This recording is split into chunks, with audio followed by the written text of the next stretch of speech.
As Claire said, I'm Libby Hughes. I'm the Research Fellow for the Eating Disorders Program, which essentially means I coordinate the research program that we're doing, which includes mostly the randomised controlled trial. That's our largest study at the moment. We're also looking at some other research programs as well. So we're doing a study with siblings at the moment. We've been involved in a multi-site study on genetics as well.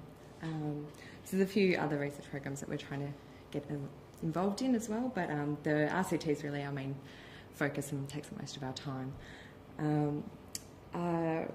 What are we talking about today?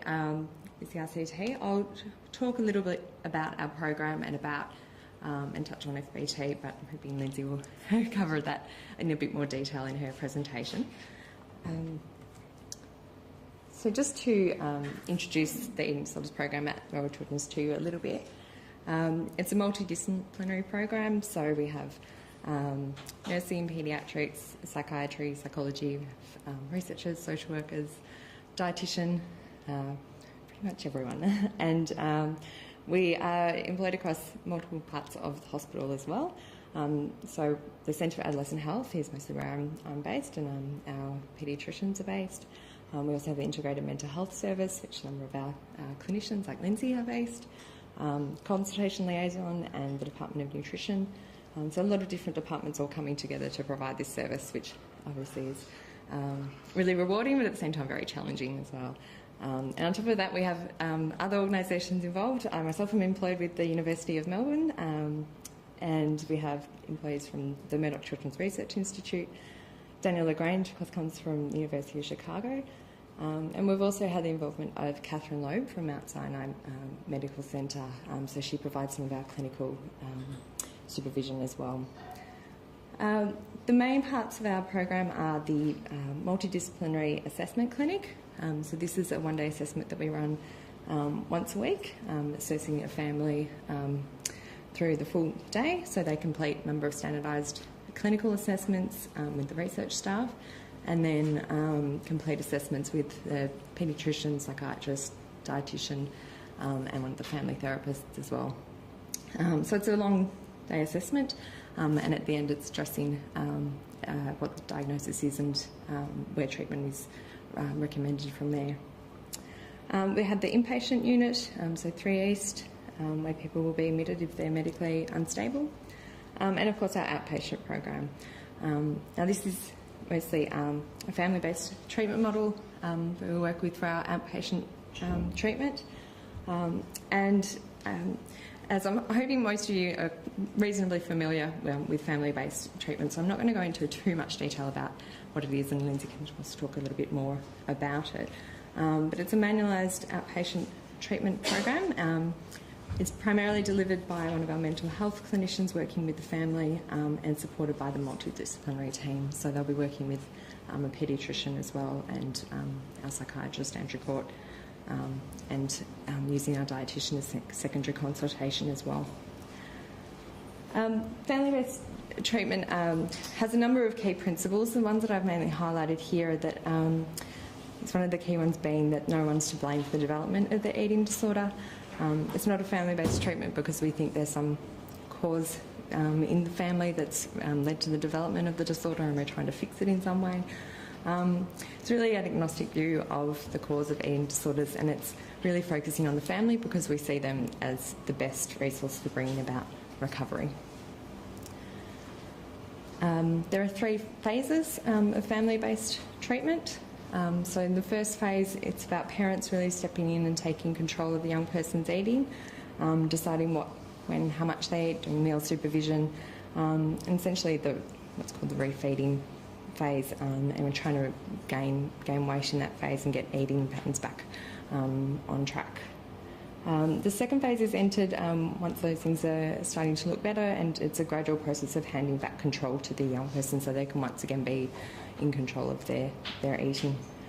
The final phase is addressing any adolescent issues and treatment completion, so trying to get the adolescent back on track as where they should be in their adolescent development.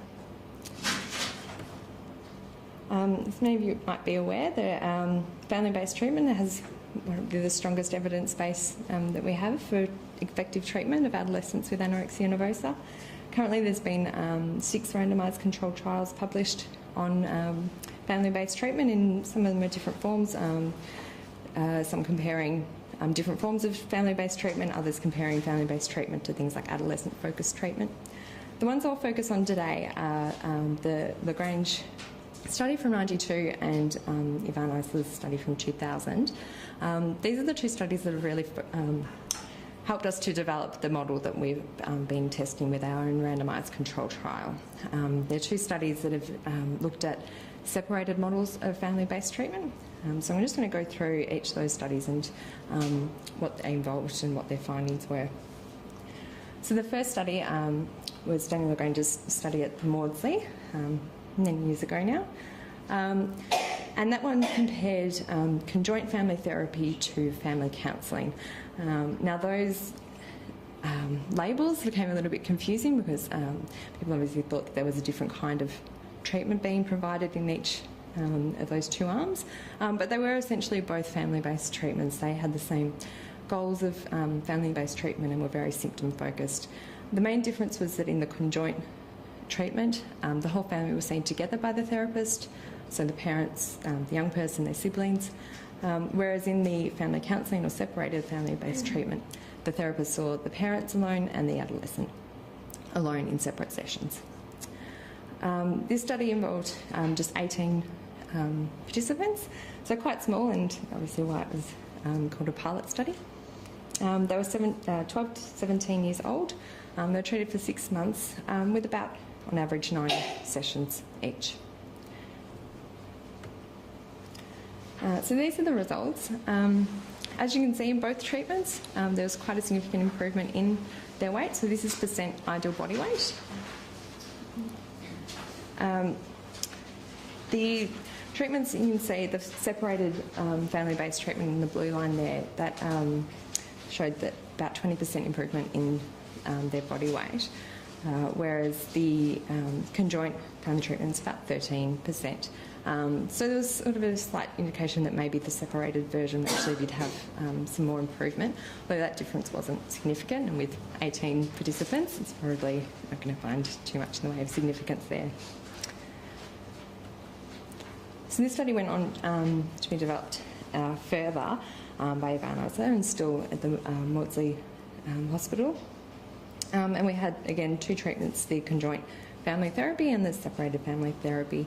And again, very similar to what I just described, so the conjoint family therapy being FBT provided to the whole family together by the therapist, and the separated being the therapist seeing the parents for a time and then seeing the young person in a separate session. This study involved 40 participants, 11 to 17-year-old. They were treated for up to 12 months and received around 16 sessions in each one.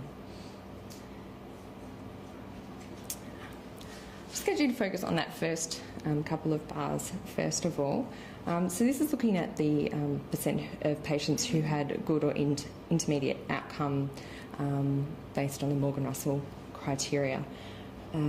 What that showed is it looks like the separated family-based treatment again had a higher percentage of patients having that good or intermediate outcome compared to people who were in the conjoint family-based treatment. But as you can see, the significant level didn't quite get there, so we had a 0.06. Once the 2 groups were looked further at in terms of their level of expressed emotion or level of criticism in the family, particularly from parents, then a bit more of a striking difference came out. So you can see in the low EE or low expressed emotion group, even though the direction of results seems to still be in the way of the separated family model, it wasn't anywhere near significant. But looking at the high expressed emotion or high criticism group, the separated family model seems to be clearly much higher and is at a 0.05, which you would consider significant. Of course, we're still talking about small numbers, and especially once you're dividing down into the high and low expressed emotion groups, we're still talking about small numbers there. What was interesting also about this study is they looked at some other different outcomes and noted a few of the differences between what each of the treatments seems to, which symptom types the two treatments seem to work best for. So they suggested that for the separated family-based treatment, it favoured improvements in eating disorder symptoms in particular, so things like weight, nutritional status, menstrual functioning, binging, vomiting and eating attitudes. Whereas conversely, the conjoint treatment seemed to favour individual psychosocial functioning, so depression, obsessionality and self-esteem.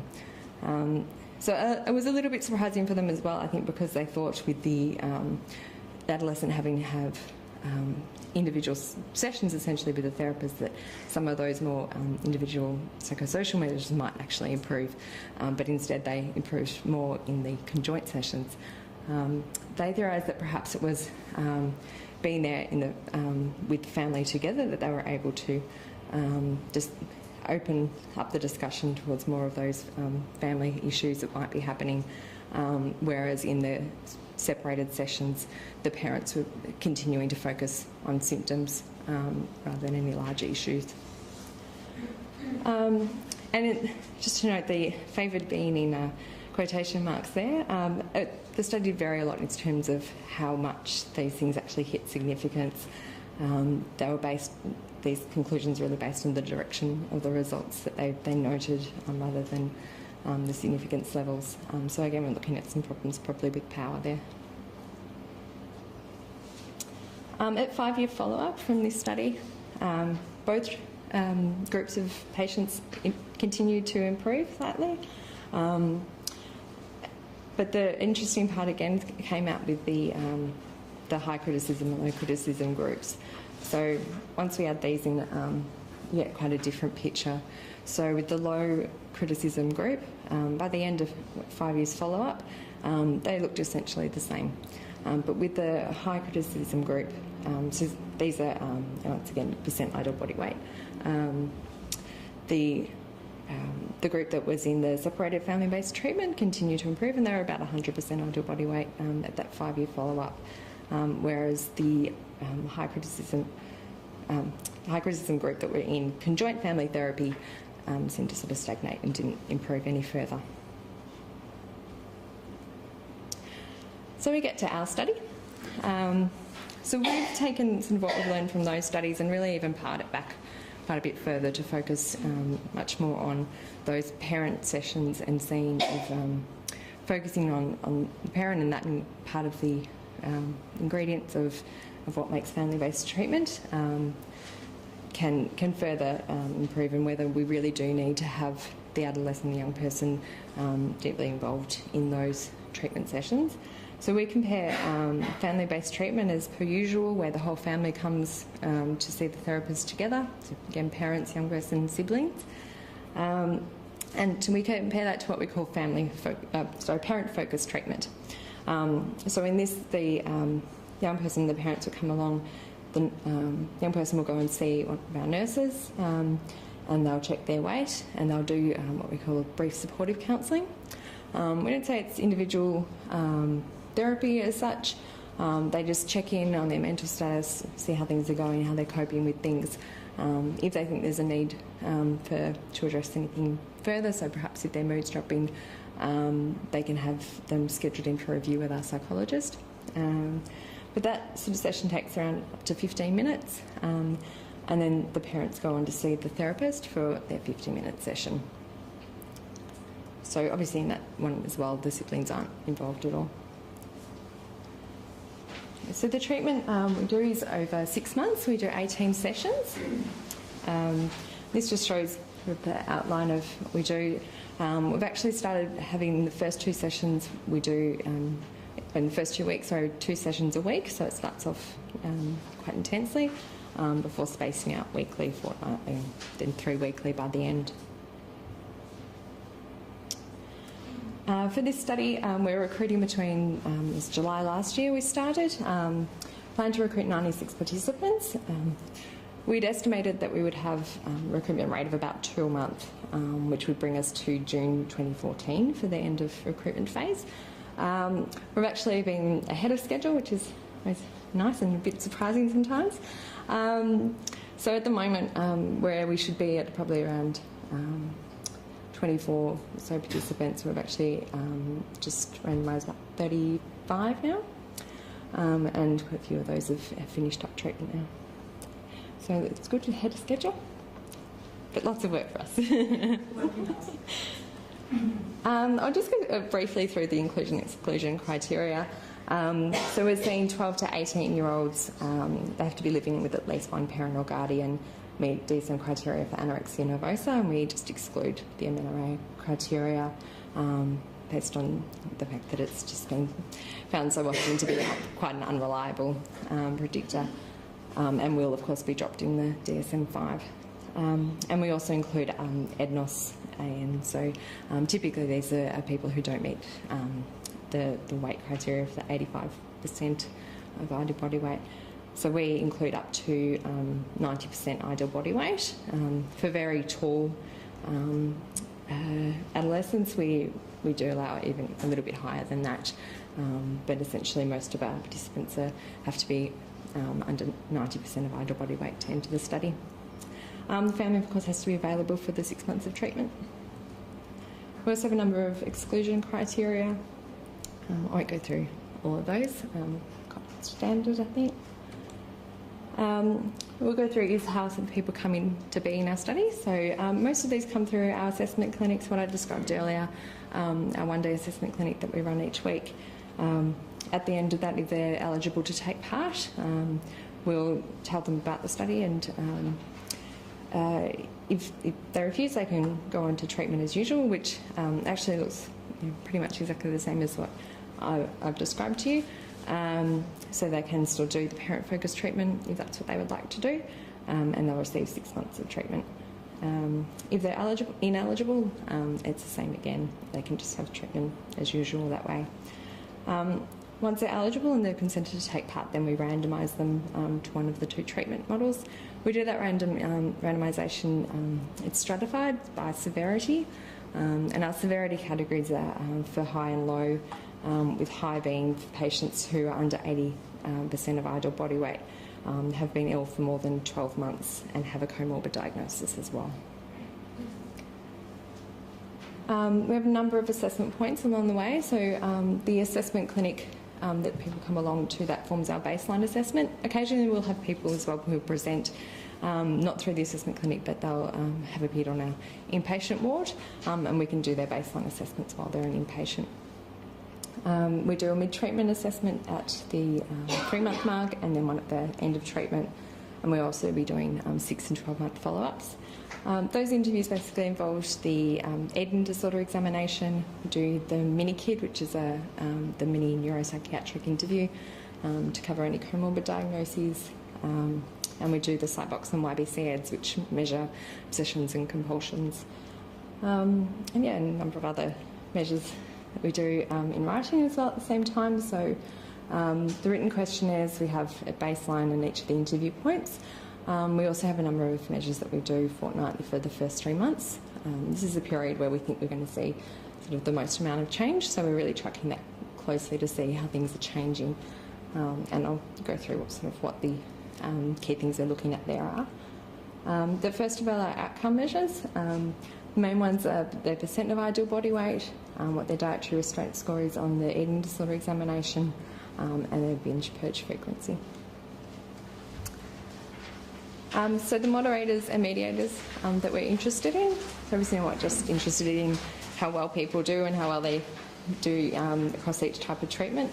So the moderators we'll be looking at to see, similar to whether the maternal criticism moderated the earlier findings, we'll be looking at that again as well, along with any comorbid conditions, the severity of their illness, obsessionality, borderline personality traits, parent psychopathology, with measure of therapeutic alliance, and also perceived suitability of treatment, and we track those all along treatment.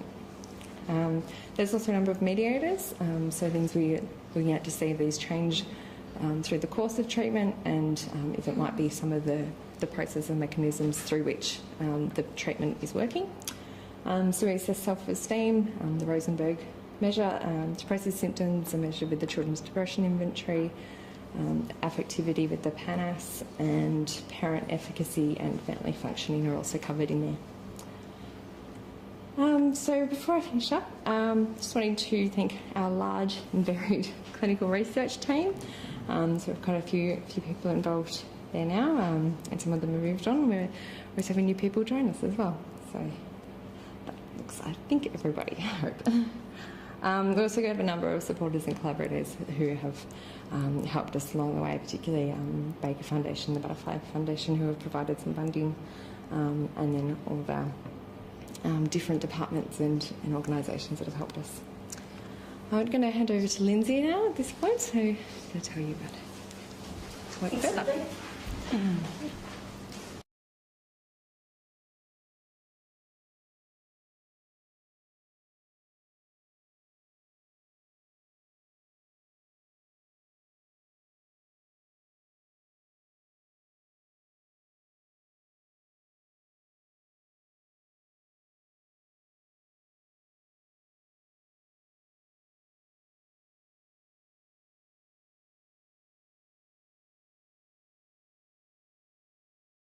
Thanks, Libby. So what I'll be presenting on is some of the clinical work that we're doing at the ICH.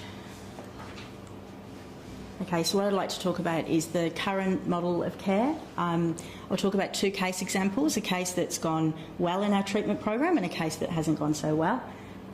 Talk about what we've learned as a clinical team, some of the factors that we think are important for successful treatment outcomes, and also where we're headed as a clinical service in terms of future directions. I hope I got the right way. So that's our current model of care. The things to point out are that all eating disorder referrals are triaged at the Centre for Adolescent Health by one of our clinical nurse consultants. So that's Stephanie Campbell and Renee Wall. Then cases of suspected anorexia are booked into our integrated assessment clinic. That's the multidisciplinary all-day clinic that Libby's spoken about. Then from there, patients can either, if they're medically unstable, they go up to our inpatient ward on 3 East, and if they're medically stable, then they go into our outpatient treatment. So it's an FBT-oriented service, so by that there's an integration of inpatient and outpatient care. So we're all trying to give the consistent message to families about family-based treatment. All families are eventually discharged into family-based treatment with the support of regular paediatrician appointments for medical follow-up.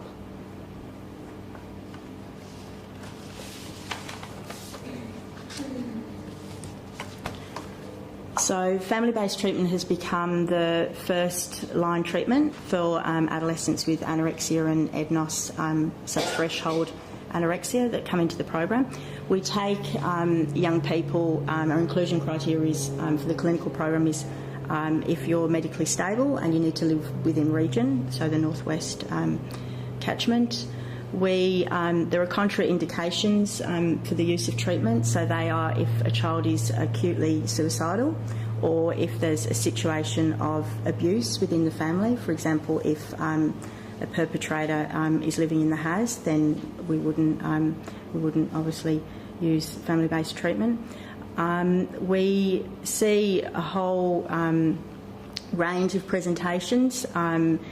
We've seen kids who've got less than 75% ideal body weight. We've seen kids who are 18. We've seen kids with a duration of illness more than 3 years, less than 3 years. So it's been fantastic being part of the clinical team because we've seen a whole range of presentations and these kids have recovered. So we feel really excited about that.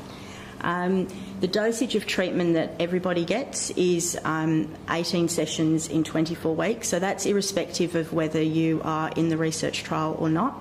That's what we have decided to do as a clinical program, and that's based on what we've got in terms of current research that I'm not sure, did you mention this, Libby, but the difference between the fact that the 6 months dosage of treatment produces as good outcomes. Would that be right?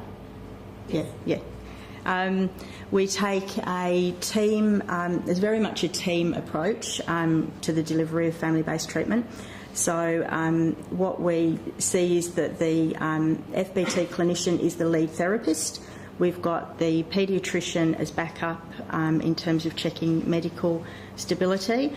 We've got a psychiatrist on board, so if there is comorbidity and that's detected early, then or during treatment, we can access Andrew Court.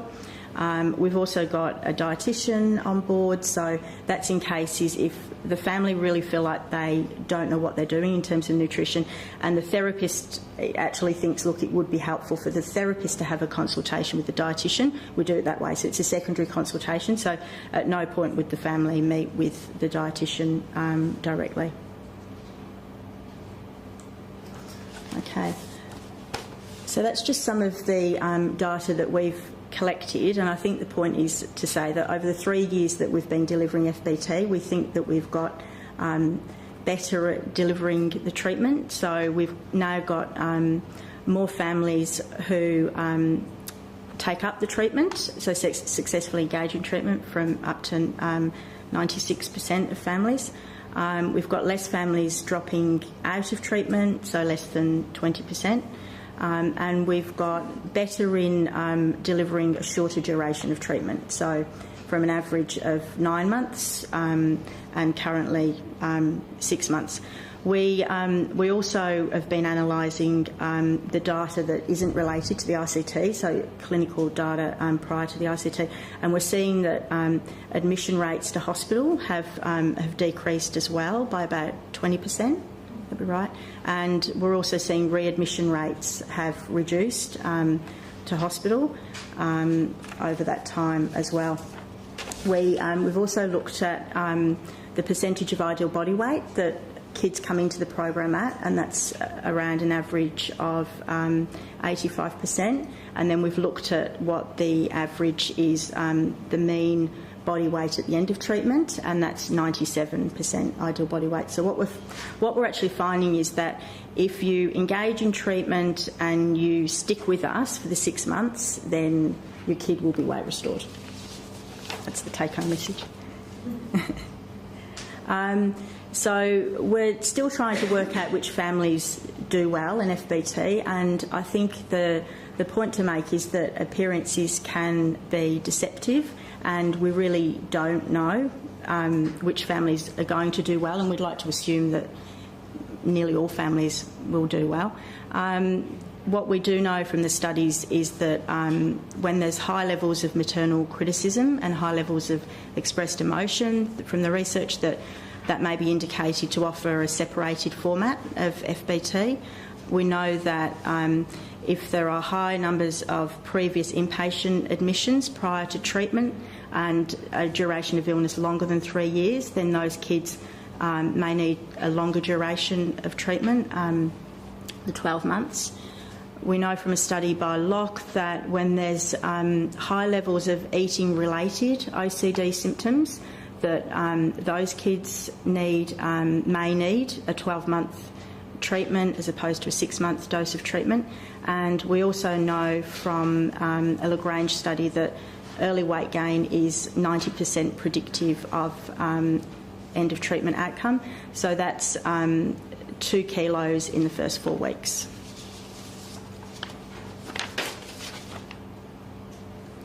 Okay, so on to the first case study. So this is a girl that I saw, and it's a case that didn't progress well, and the family dropped out of treatment, and be useful in the discussion to talk about, if anybody else has any theories about it. But this is a 16-year-old girl who came to us in the assessment clinic, and she had a 2-year history of OCD that hadn't been treated.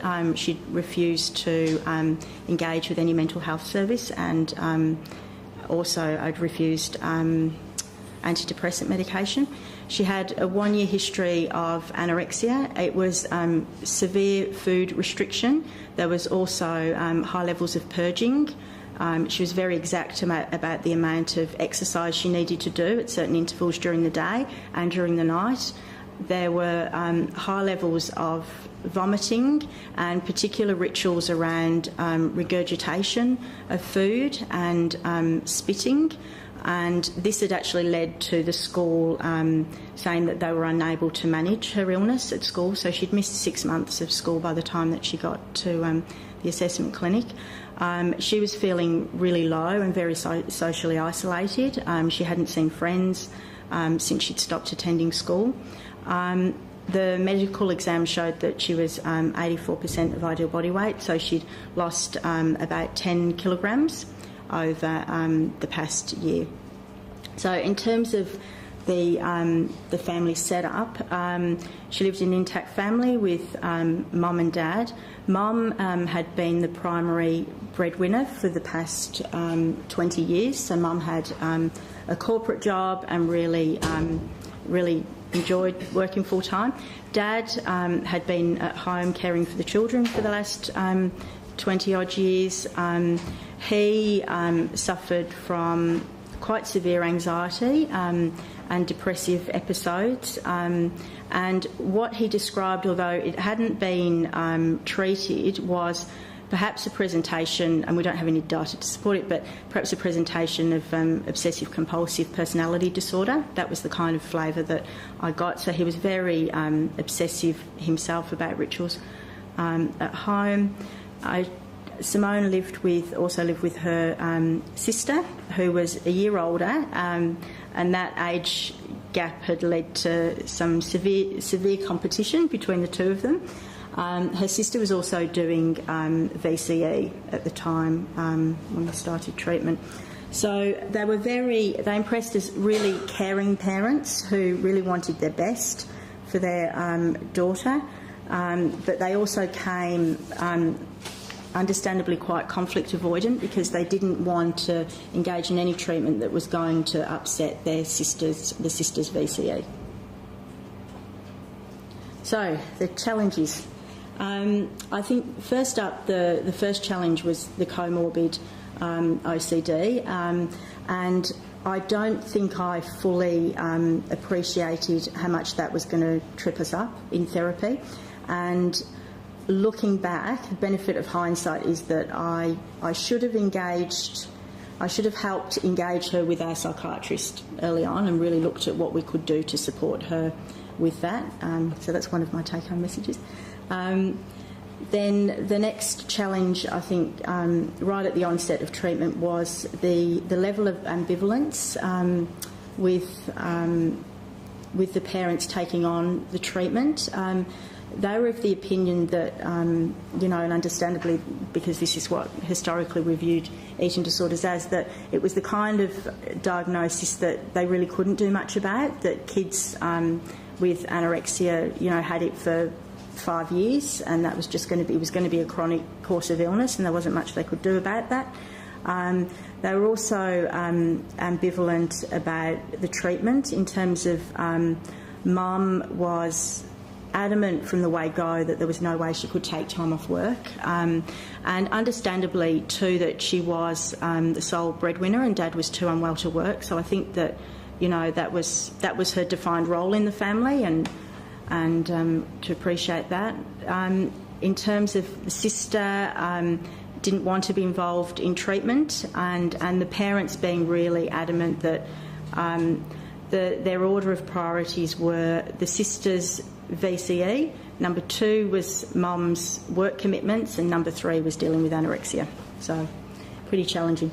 The way that I tried to deal with that early on was to try and raise the parents' anxiety to mobilise them to get the treatment going straight away. That actually backfired on me because it created more resistance within the family, and I think it comes down to the fact that mum just digging her heels in more about the fact that didn't I know that she needed to be at work and just couldn't take any leave. I think as well what complicated things early on, and again I don't think I anticipated this enough, was the level of dad's anxiety, because what the parents came up with at the end of the first session was that Dad would be the one that would do the refeeding, so he would stay home for meals. He'd be home for meals during the day, and Mum would only help at dinner. So that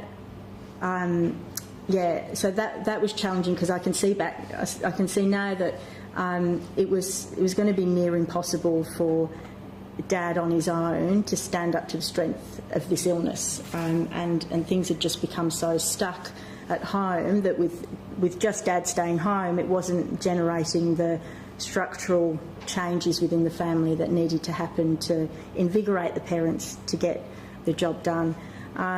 What happened during the day early on was that the parents would work together and say, yep, this is the way, Dad should manage it during the day. But then as soon as Simone would get really anxious and refuse food, Dad would get really anxious as well, and then they would both end up in a state, and Dad would ultimately end up giving up, and instead of vomiting, we can go on the exercise bike, or well, instead of eating that, you can eat the carrot sticks. So things got, and that left Dad feeling really disempowered as well. It just disempowered him further. So that was difficult, and ultimately it meant that the parents, the strategies the parents had come up with, they couldn't apply consistently, which then ultimately meant that the parents didn't feel that they were able to take charge of the illness. I think as well, looking back, I let that kind of play out until about session 4 of treatment, and I think what I could have done differently was to put those issues on the table much earlier. So, parents have strengths and weaknesses. You've obviously done a great job with raising your daughter, but till this illness has come along, as parents, you've both got unique strengths and weaknesses. Can we talk about those, and how may they actually trip us up in this treatment? That's probably how I would have, not necessarily would have got different outcomes, but I probably would have handled it like that. In terms of system challenges, this was a case where I was working with a paediatric registrar at the centre at the time, and the registrar had told the parents, because the parents were so anxious about their child being unwell, that if she lost any further weight, she'd automatically be hospitalised. So as opposed to my message, which was, it's only if she's medically unstable will she be hospitalised. So I think in the parents' mind as well early on, the hospital became viewed as a backstop to treatment. So the parents, in a way, really believed that her going to hospital, their child going to hospital, would in fact provide her with the care that she needed. The nurses would be there. She'd get individual support there, which wasn't being provided in FBT, they didn't feel. And and ultimately they would get some respite and more intensive help as well. So unfortunately by session 6, she did lose weight, she was hospitalised, the parents were incredibly disempowered, and they dropped out of treatment. So the family went off to seek treatment in other ways, and unfortunately this young girl is still unwell and really struggling. So that's a case that didn't go so well. So moving to a case that did go well, and the reason I chose this case to present is because I think it had plenty of obstacles, and some of the obstacles that we see that are challenging in our clinical work, but there was a good outcome. So Sally was a 17-and-a-half-year-old girl with a 12-month history of EDNOS, subthreshold AN. She presented to the assessment clinic. She was 52 kilos and she'd lost 7 kilos over the course of the past 12 months. In terms of symptomatology, she was restricting food. The parents didn't believe that she was hiding food or there were any other eating disorder related behaviours, but they obviously were there and they were going on in secret. In terms of, this was an intact family, it was a great family to work with. Parents were very feisty. There were high levels of they would describe high levels of marital conflict, high levels of family conflict. Mum and Dad, I'm saying that Mum and Dad ran a business together. Dad was struggling with a current eating disorder, so he was struggling with bulimia and had been for many years, and it had been untreated. He was also struggling with depression and was on medication for that. The youngest sister was 9, and she had a chronic illness, and the parents were needing to take time off already to help with her program. And Sally was completing VCE. So challenges. And again, just to add that they were my initial impression when I first met them was that these are really caring parents, but they're not going to want to do FBT. So the first challenge was the diagnosis. The parents were quite clear that what we were dealing here was EDNOS and not anorexia. So it's not the same thing as anorexia, and no, it's not that other illness where kids are really sick and can die. They also were really opposed to taking charge of the illness because their daughter was 17 and a half. She had a boyfriend. She did all these things outside the home, spent lots of time, at friends' places, and how could they insist that she stays home to have her meals?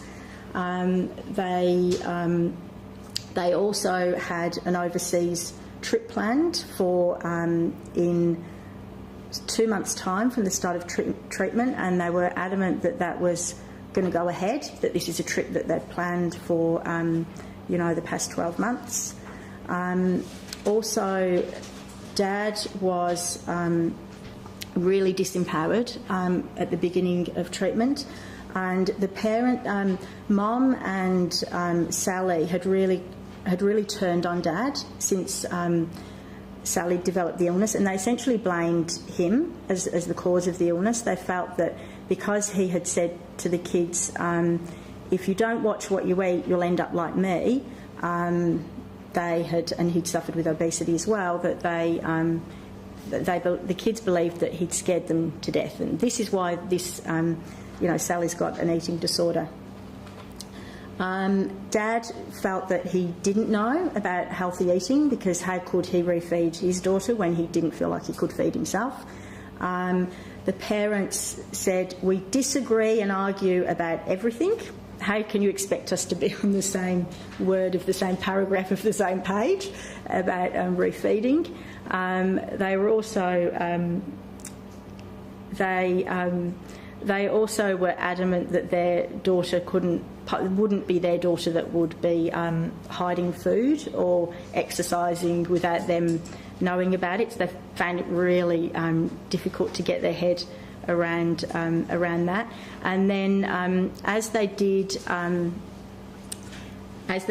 get their head around it, then the hidden secrecy of the illness then changed to them being incredibly distressed about the level of psychological distress that this treatment was causing their daughter.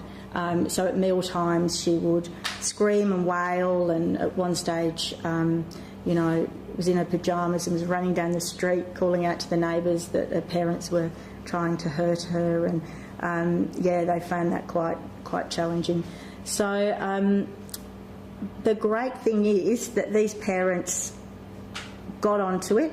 So unlike the other case, in this case, very early on, I think it was in session 1, was actually putting out there on the table, how is Dad's eating disorder going to impact on, the treatment? That this is there, but utilising that as a way in saying, well, Dad isn't to cause, Dad isn't the problem. He didn't cause the illness. We don't know what caused the illness, but it's certainly not Dad.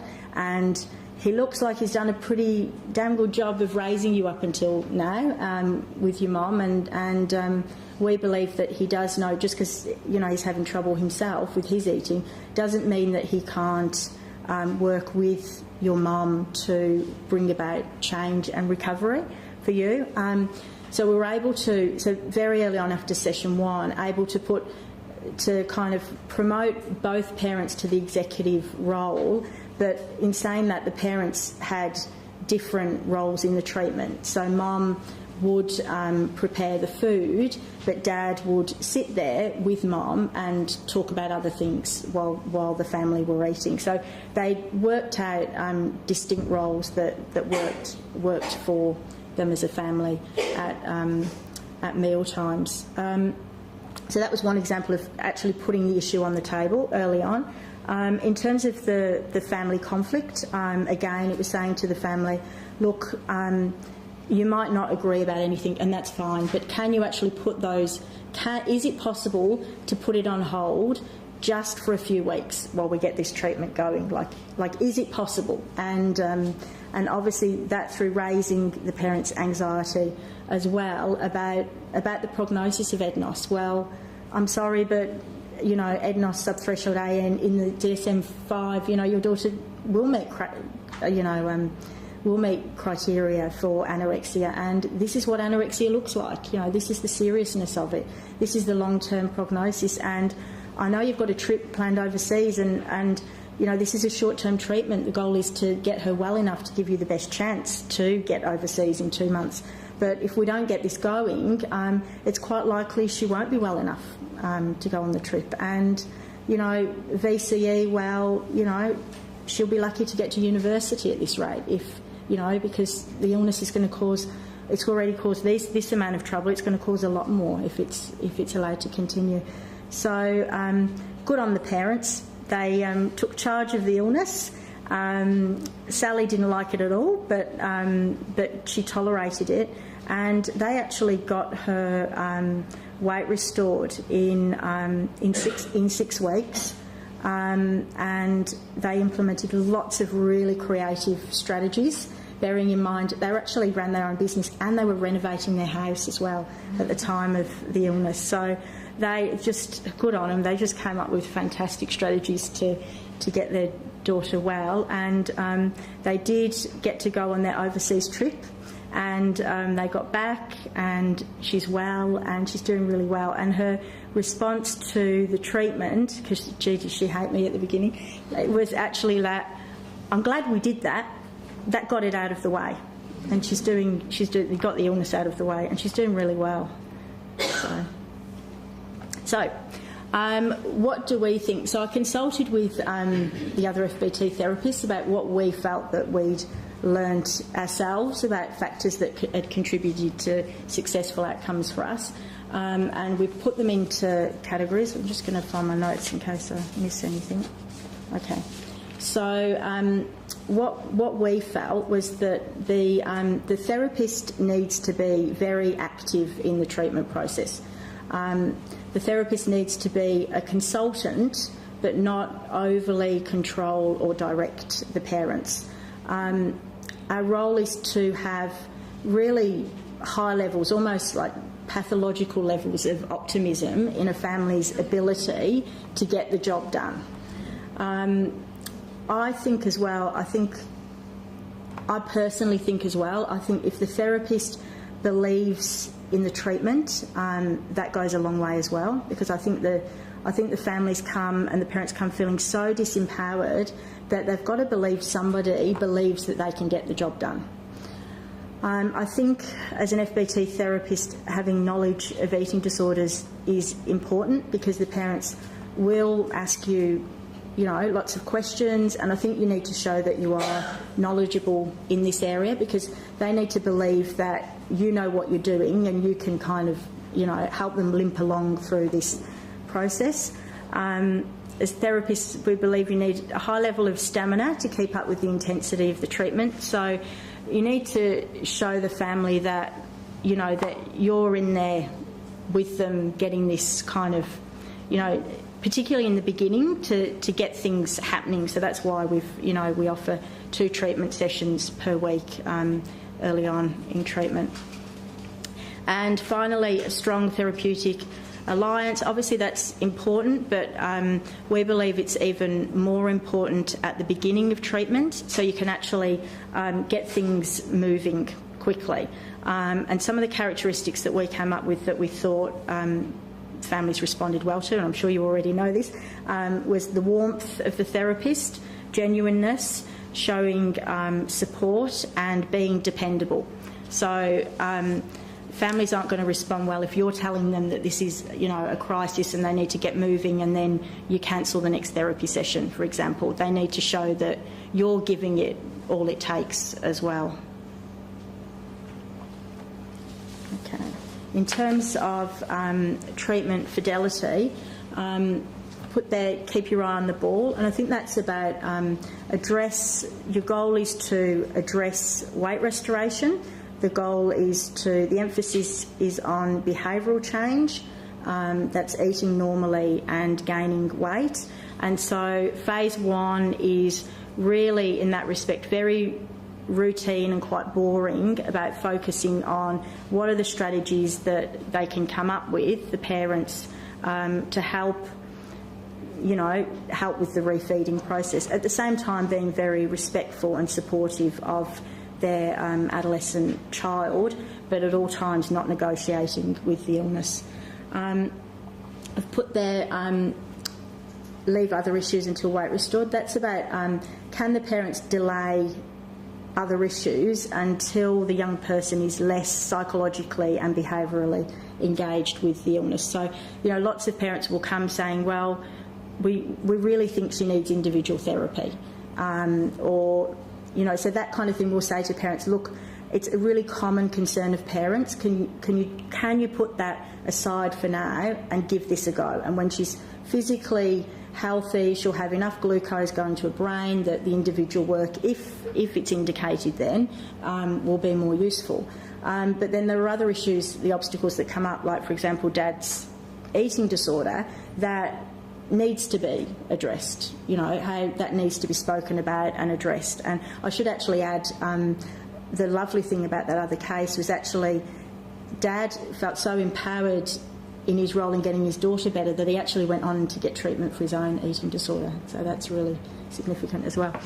And I've just put a note there about supervision to improve competency and quality control. I think that's more about, for me, when I started out in this treatment, I wasn't getting regular supervision, and I think you can end up as a therapist feeling just as disempowered as the family if things aren't going well. And it is really helpful to have what we set up, and we would do this whether we had Daniel LaGrange involved or not. We're fortunate enough to have supervision with him, but to actually have an hour a week to talk about 3 cases and reflect, even if it's in a peer support capacity, to work through what is actually happening, what are the challenges, because I think there are significant process issues that happen in these sessions as well, and you need the opportunity to debrief as a team about that. So I think we've already covered most of this, but the parents taking charge, taking on a leadership role. As I said, the FBT therapist is a consultant. What I also say to families is, FBT is the map, not the territory. You as parents are the ones that, I got this from Maudsley, you as parents are the ones that need to go home and, navigate all these turns and potholes and everything else.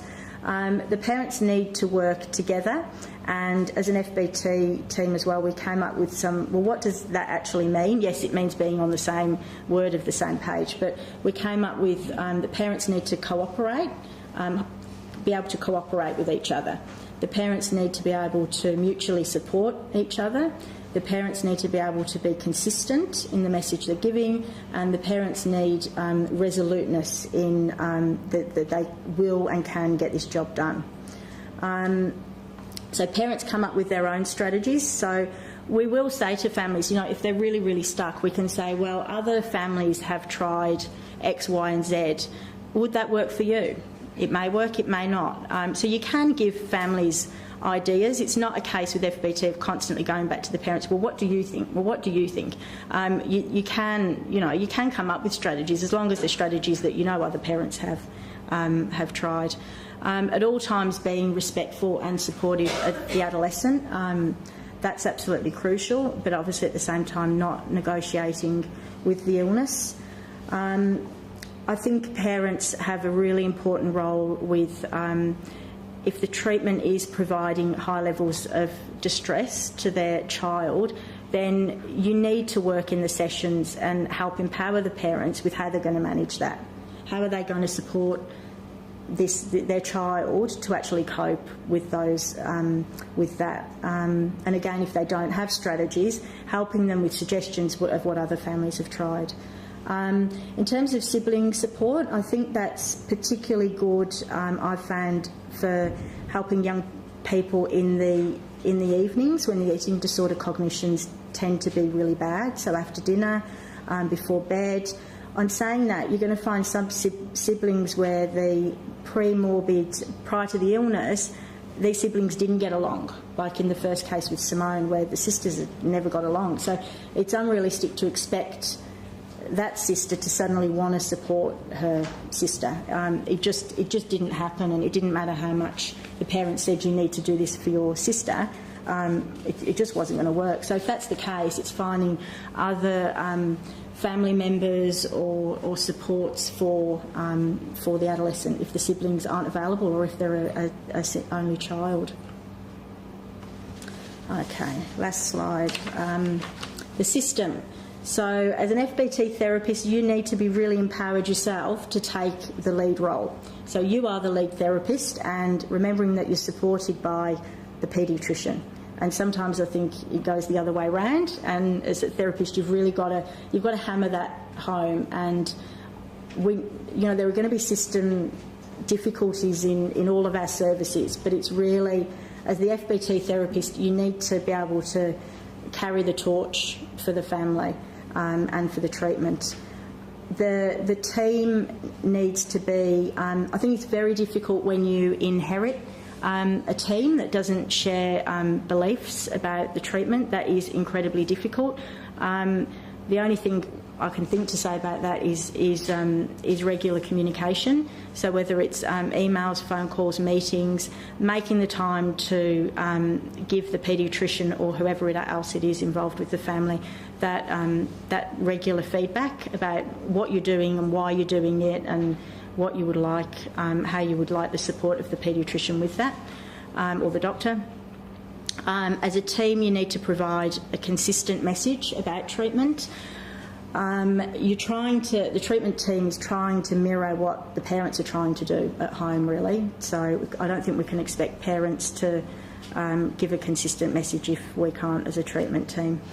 And the final one is expand your team as required. So as the lead therapist, you've got the support of the paediatrician, but then, like for example with the case with Simone and the comorbid OCD, get the psychiatrist on board early on. You need access to a psychiatrist. If the family are really, particularly if you get to, this has happened where you get to phase 2 of treatment and the kids are still, if this happens, exponentially gaining weight, and the parents are saying, we really don't know now what to feed her, that's where you can consult with a dietitian and get that input as part of the treatment. If the parent's got a mental illness that isn't being addressed and they do need support for the depression, add the parent's mental health provider into your team. So you're kind of adding, people to your kind of to your team. Okay. Future directions. So where are we headed as a service? So because of the success that we've had with FBT in terms of the reduced inpatient admissions, the satisfaction of families, it's working for us as a team.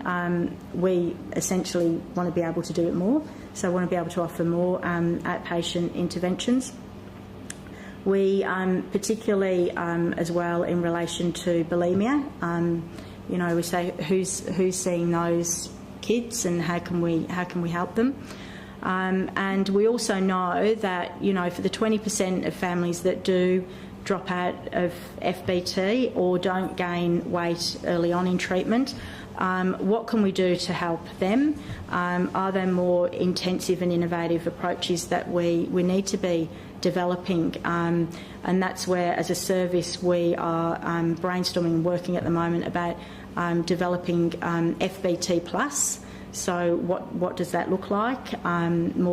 Is it more sessions? Is it videotaping sessions and having parent coaching after the sessions?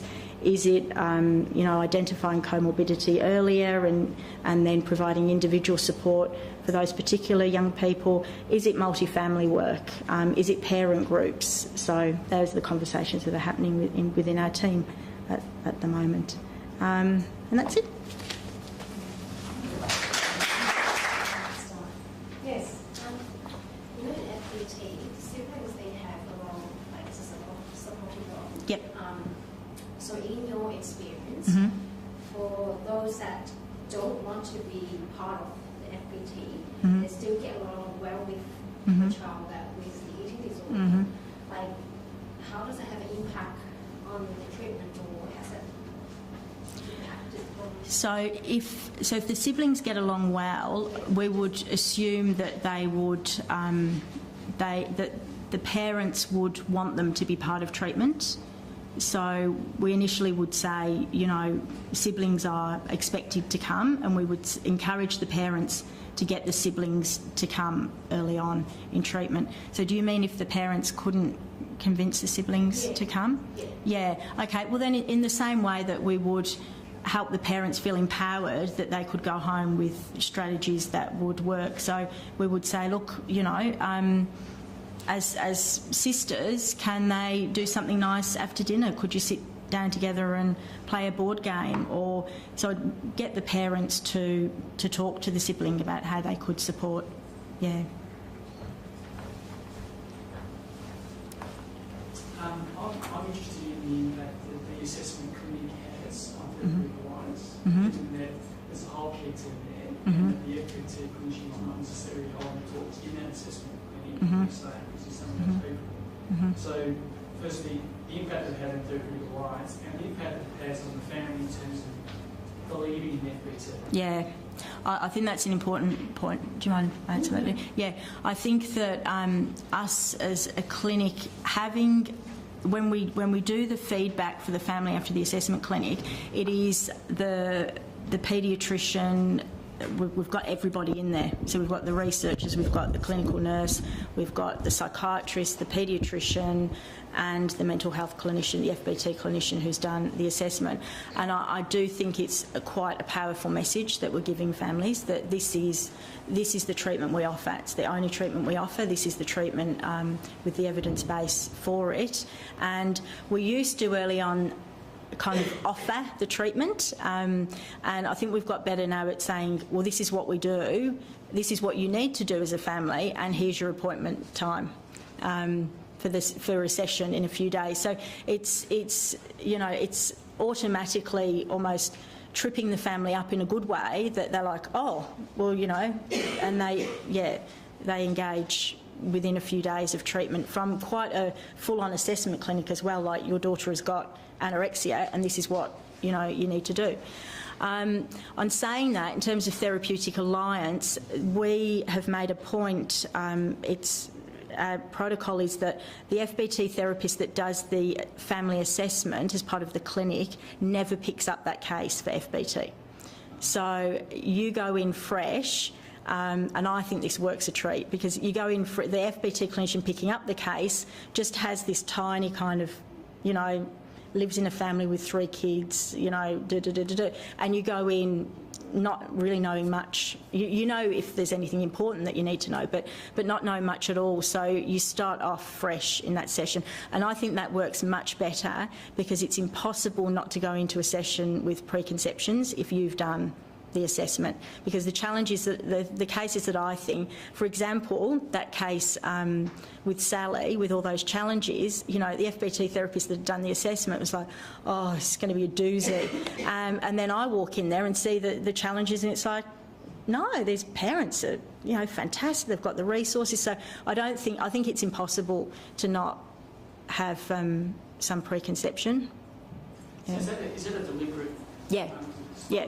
We decided that, the FBT clinicians decided that we thought that worked better, because almost like you're not a consultant. If you go in there having done the assessment, you've already built that kind of therapeutic alliance, and you know that, when the parent was 6, this happened to them or whatever, and it's a different. I don't think you can go in there with the power that you need to. That's just my experience. Yeah, might not be like that for other people.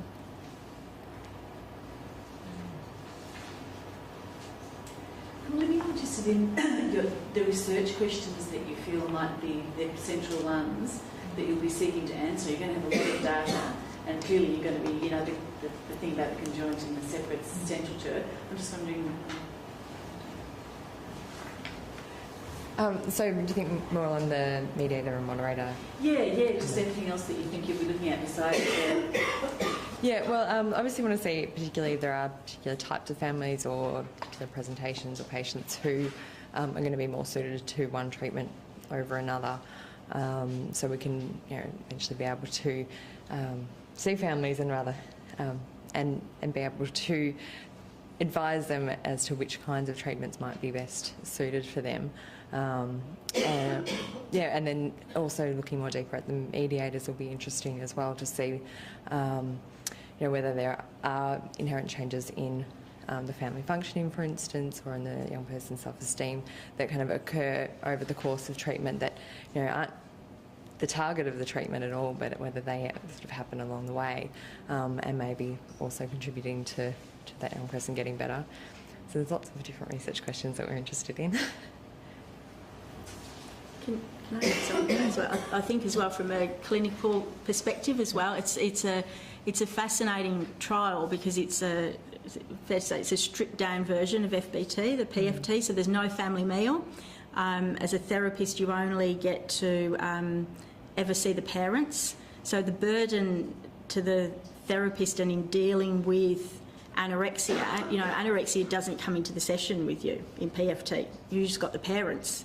So what we find from it is, might be another way of some families responding better to that particular model. And is it easier for the therapist? Am I allowed to say? Is that therapist both? Anecdotally? Anecdotally,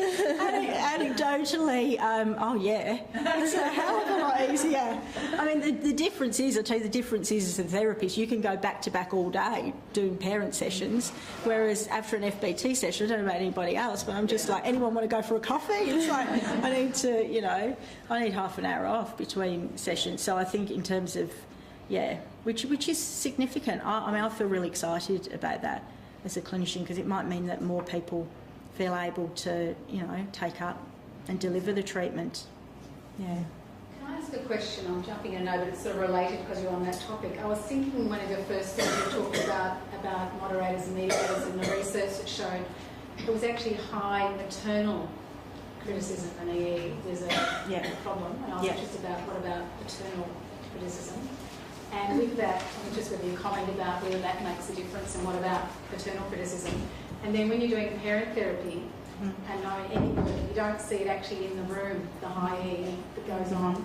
How do you actually deal with that, or how do you think that translate in that work? Yeah. With the high EE, because I did think about that, but it does come out in phase 1. You do know what's happening because you're doing such a detailed analysis about a meal that's gone well and a meal that's gone poorly. So as a clinician, you do get a really good picture of that. About maternal criticism, I think what is really interesting is Westmead are going to publish some results that shows that it's therapeutic alliance with the mother. Is that right? Having the mother on board was absolutely critical to good outcomes. And I would say that anecdotally as well, because for me, I found it much easier to get dads on board than getting mums on board.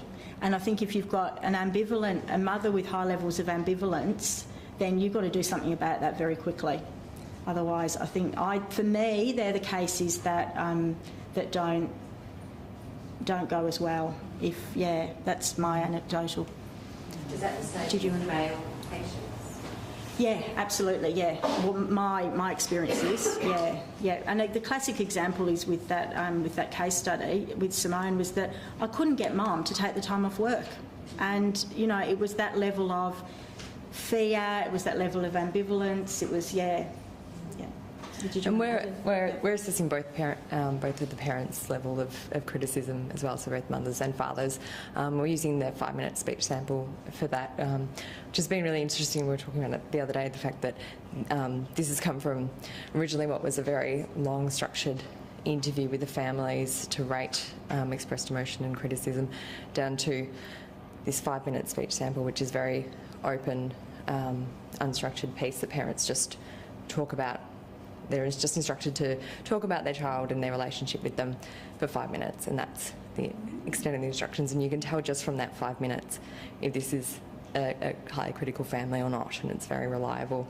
And so even then, you know, that's not having the young person there in the room. That's just mum or dad talking for 5 minutes without any really direction. It's fascinating.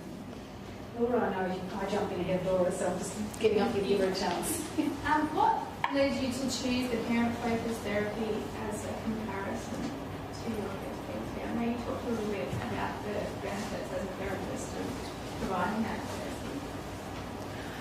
therapy. There was a whole process of looking at what we were going to offer as our other therapy, and it was those couple of other studies that have been done that did start to indicate that maybe a separated version can be a good way to do it for some people.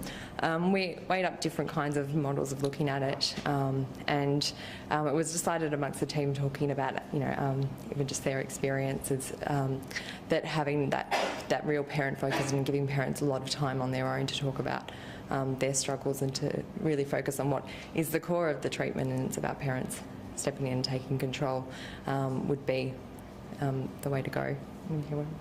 No, it's, and also the potential for dissemination. If we can find that this is, stripped down version works, then how much easier will it be for clinicians and families to get treatment? And I think that's what, I have a question about comorbidity. For example, OCD. Yep.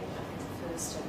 Is specific treatment given to treating OCD once weight has been restored, or does that just, in cases of eating disorders, get better? Yeah, look, it depends if it's secondary or primary, I think. I think that it's a good question, because I think that what we know is that it's up to, 40% of young people will present with eating-related obsessive symptoms, and if they're secondary to the eating disorder, they should clear up as treatment progresses. But for the kids, like that case study for Simone, where she'd had the OCD prior to the development of the eating disorder, then that's the kind of case that needs to be managed early on. So we would link, with the benefit of hindsight, link her in with our psychiatrist on our team, who would,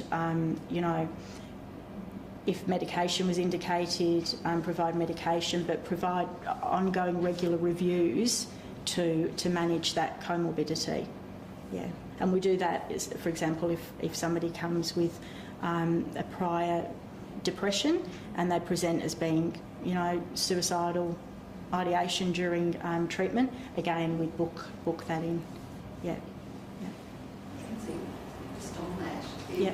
I mean, a child might be medicated for it, but it might not actually put their OCD into remission. Oh, yeah, absolutely. Alone. Yeah. So in that case, if it's the primary diagnosis, what would you do? Have what we'd say is therapy for that at the same time? No, what we'd say is, okay, book you in with a psychiatrist, but then what we'd say is, regardless, yes, your daughter does need treatment for this, perhaps individual therapy down the track, but until we can get her physical health sorted, no therapy is going to work. She just doesn't have enough glucose going to her brain to have meaningful therapy, which there is research to support that. So, so it would be as well, and that's why we say, look, what we're doing is a sprint, not a marathon. It's 18 sessions.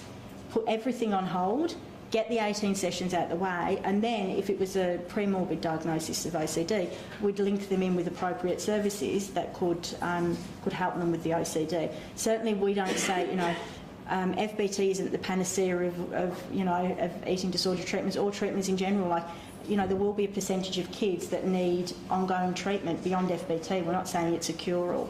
It's about getting your weight restored and physically healthy, and hoping that, a lot of the kids that we finish up with have still got very strong eating disorder cognitions. What we know from the research is, hopefully they'll clear up over a matter of months, and then at the 6-month follow-up they'll come and they'll be fine. But, if at that time they're still struggling with some of that stuff, then why wouldn't you indicate individual therapy? So we don't say you only get this, you get this so that you can get the other help that you need.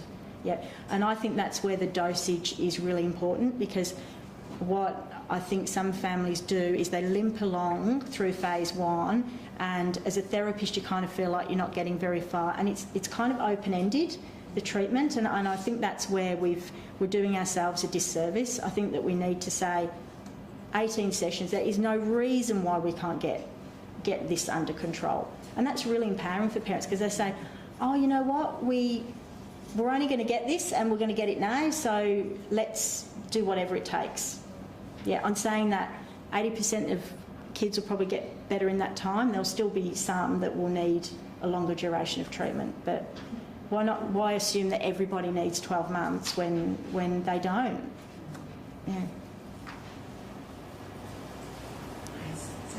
Sample size, you mentioned, I wasn't clear whether you weren't incorporating families of non-English speaking backgrounds in the treatment.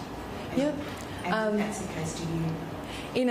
In the trial, we need to have at least one parent who speaks and reads English to a 6th grade level to participate, but the other parent can be non-English speaking. But in terms of other clinical cases, we've had ones as well that neither parents have spoken English and have used interpreters. Quite a few cases where we use interpreters in the session. Yeah, we've done some. We've had an education. There are some interpreters that we can use effectively, and they're the ones that we've given some training to, in a way, some preliminary training, and there are other interpreters that it's been a disaster.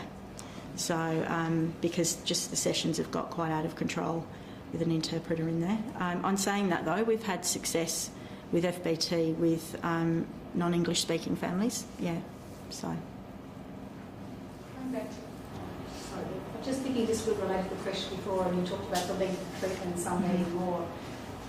It may be hard to say there's a defined way to do that, but is it the people need longer treatment? Is it those that haven't made the progress early? When you talk about 2 kilos, it's a really good question, Claire. At what point do you say this isn't working, and we need to do something different, or this isn't working as it is now, we need to give longer treatment? Yeah. You might I know it's a hard question, but you might have some thoughts about it at least, because I think everybody here is going to have clients to think, well, is this working? Can we change, or do I need to be doing something different in my work?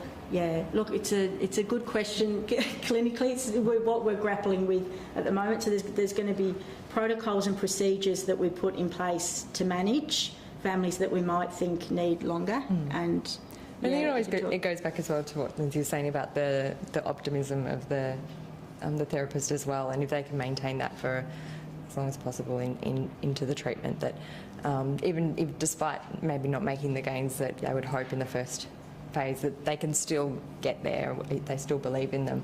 So yeah, that's not the rule for everybody. There are people who don't do great at the beginning but pick up and off they go.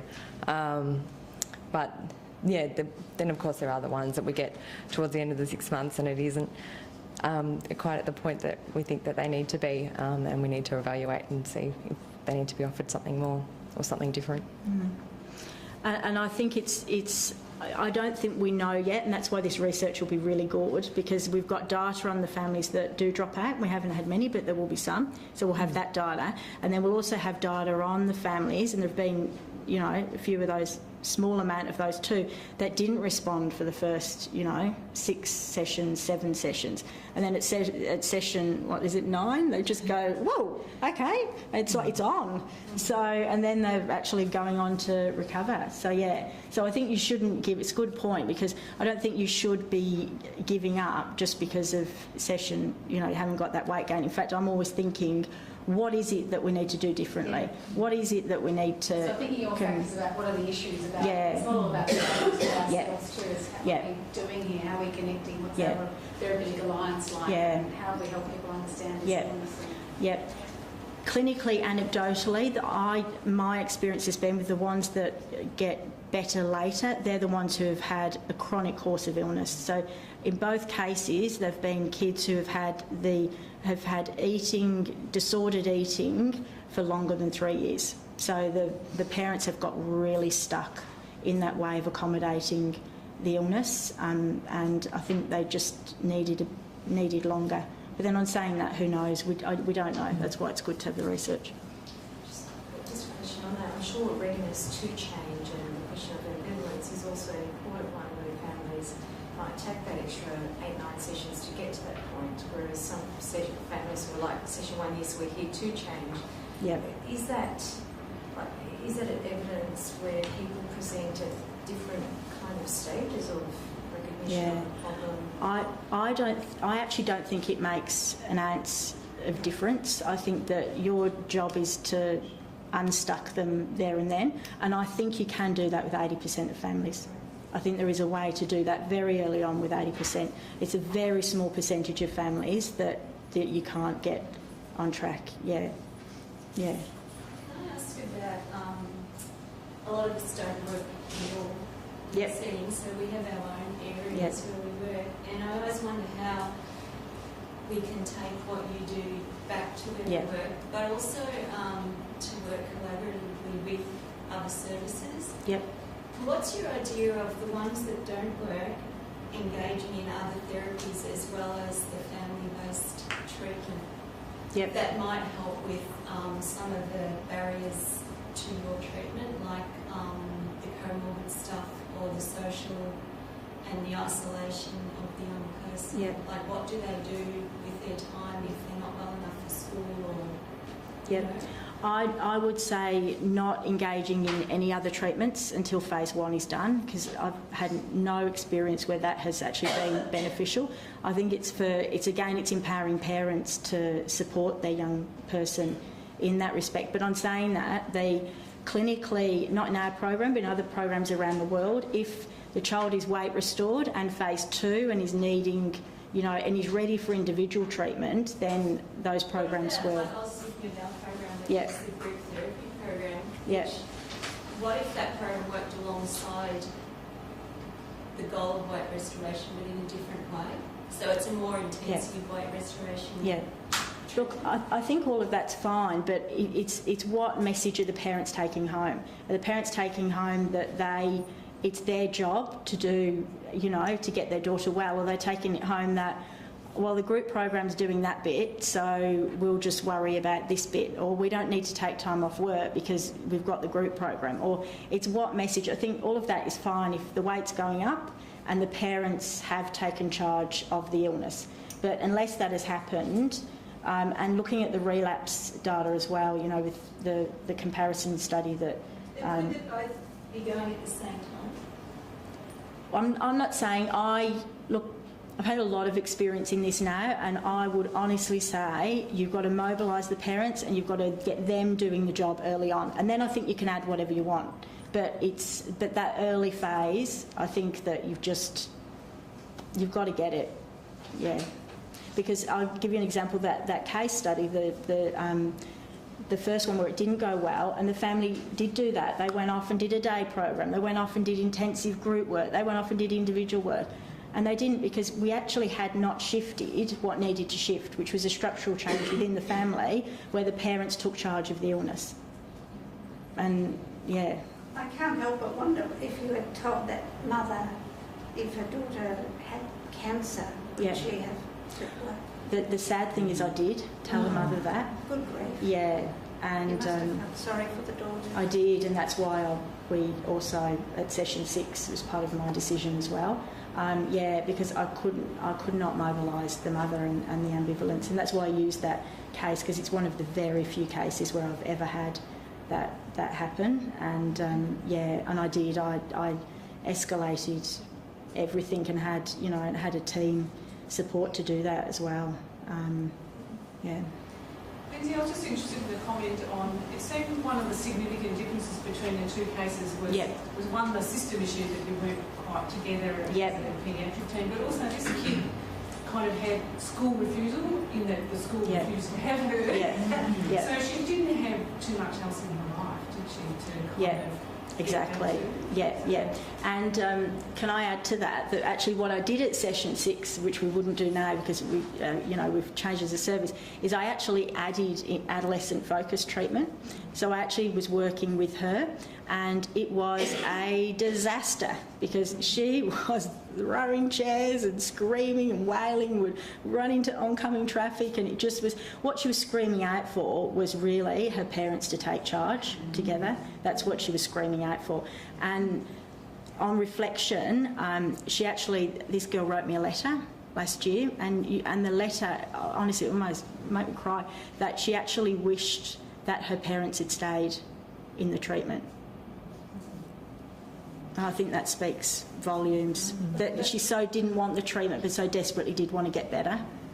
I just wondered in that story too, following up on what Michelle's saying, if there had been a mechanism to stop the school doing what they did, the school said the spitting, presumably, it was terribly disturbing to everyone and all of that. And I was just thinking about EDV, the outreach work they do, or who is it among us? Oh, I got her back to school. We got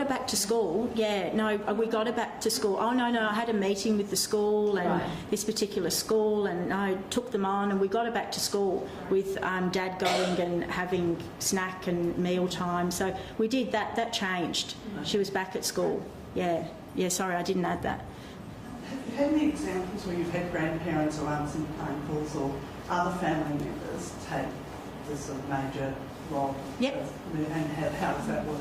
Yeah, good. I mean, we say the parents, whoever is in the parent role are the carers of the child. So for grandparents, the primary carer involved, but grandparents also are really particularly useful with single parents. If a single parent, you get in the extended family. Used grandparents where mothers in particular have had active eating disorders themselves during treatment. The role of a grandparent can be really helpful in that, in actually preparing the meals. The parent can still have a really active role in sitting down and supporting the young person at meal times. But so I think they're vital. I think we say to parents, now's the time to bring in the troops. Like whoever you've got to support you, now's the time to do it. Bring them all in. No, but you don't want too many either, but it seems like there's a hell of a lot that has to happen in session 1 and 2 because you want to get that early weight gain. You're fresh to the case. You want to make a relationship, particularly with the mother, that's really quite a profound relationship, so that you've got that working. At the same time, you're trying to mobilise the anxiety. You're like, I'm just sorting more. Just wondering, do you have any tips on particular, I suppose, on the therapeutic alliance with the mother, if you see that as being crucial? What's crucial in the first few sessions about how to establish that? I think you've got to play the part as the therapist. I think you've got to go in there and be really convinced yourself that this is life or death. This needs to happen, and if they're not acting concerned, you start acting concerned. Really are really. I'm thinking about a case that I had recently where the parents didn't. They weren't buying it, and that cancer analogy. And although I'd been very much this was at session 3, and the parents just still didn't get it. And I actually said to them, and they were actually cancelling appointments on me. And I said to the mother in particular, and the dad was sitting back in the session, the mother was sitting forward, and I said to her, "What is it going to take for you to realise that you need to treat me with the same respect," because she was cancelling these appointments and saying, "Oh, I'm not going to listen to that," with the same respect that you would treat an oncologist.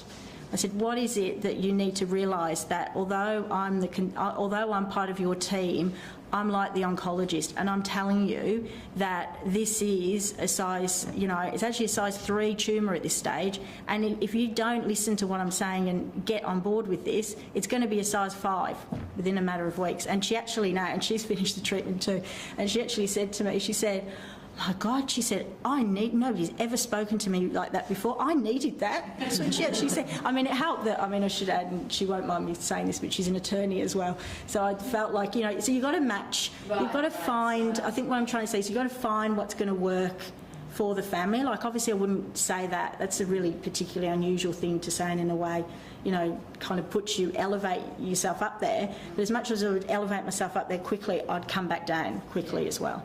So you've got to find what's going to work for that family, and that is I think it's your clinical judgment. That's where therapist judgment does come in, I think.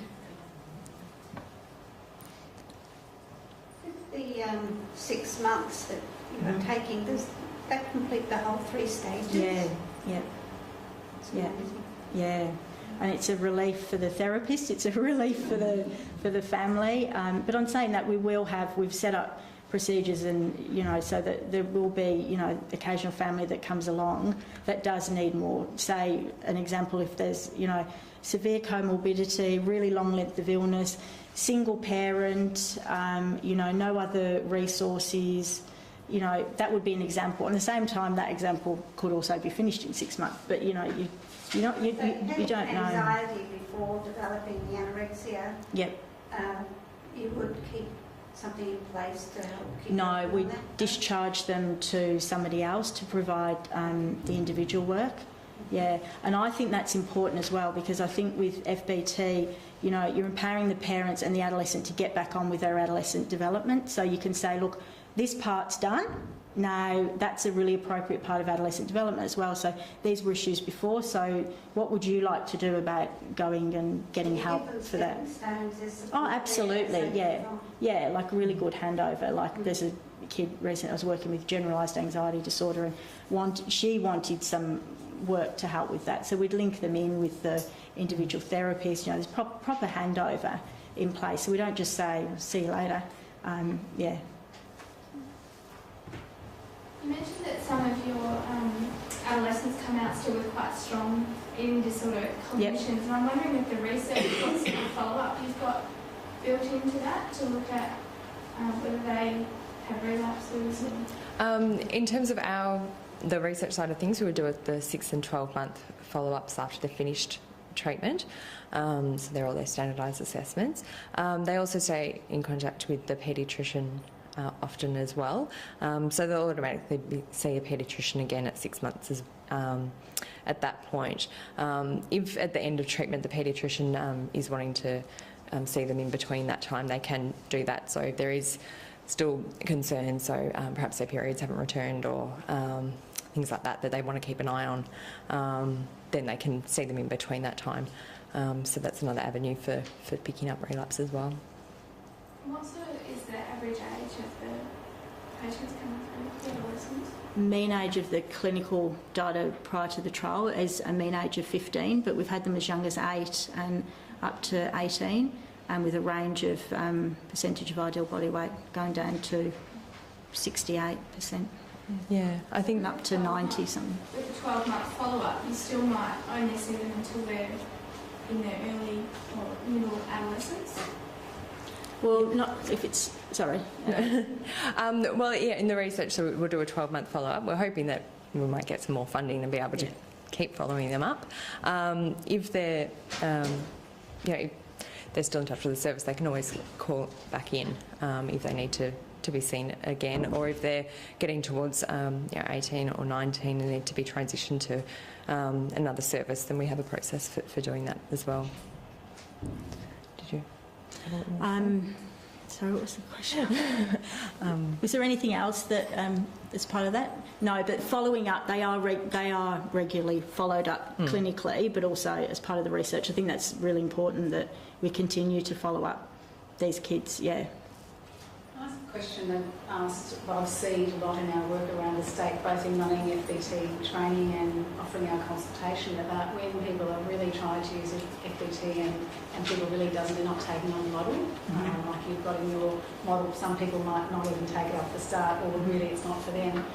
Is there anything you can share in your wisdom about what, there might be many factors about why it's not the fit for people, but about what else to do? Because that's what people would say to us, what else do we do if family-based treatment isn't working? Is there anything next best you've found, or is it really very much so individualised with the client's particular circumstance?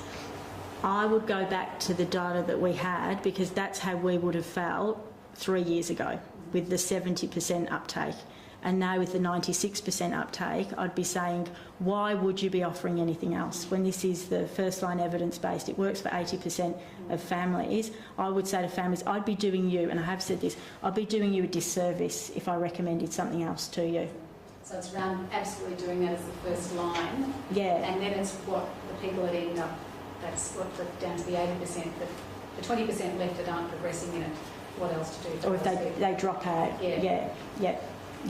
I think that's where we're at in creating potentially something more intensive. FBT plus. Yeah, FBT plus. Yeah. I mean, there's the data that looks at the adolescent focused treatment as an alternative, but what puts me off that is that if you look at the follow-up, the data's terrible, and data's not terrible, but for me as a clinician, I think that's terrible, those outcomes, because the parents have never actually got the strategies to manage the illness. So they might go off and have, 6 months course of wonderful individual therapy, but the kid still lives at home, and the parents are still going to make changes to accommodate the illness. So until the parents can take charge of that, the kid's going to be sick. But I would say to the family, at what point are you going to be how bad would things have to get before you would do something about this? Yeah. And would you do this if you were sitting in an office with an oncologist? I'm not saying you would do that to all parents, but I think if all else fails, because it's not like you're trying to convince the parents of something that they don't want to do. I mean, I think in a way, these parents, they don't know. I mean, they come saying, we don't know what to do, but we don't want to upset our daughter and we're scared. And we say, it's okay, we're going to hold your hand the whole way through this, but we believe that you can do this. It's really an agnostic view of the cause of eating disorders, and it's really focusing on the family because we see them as the best resource for bringing about recovery.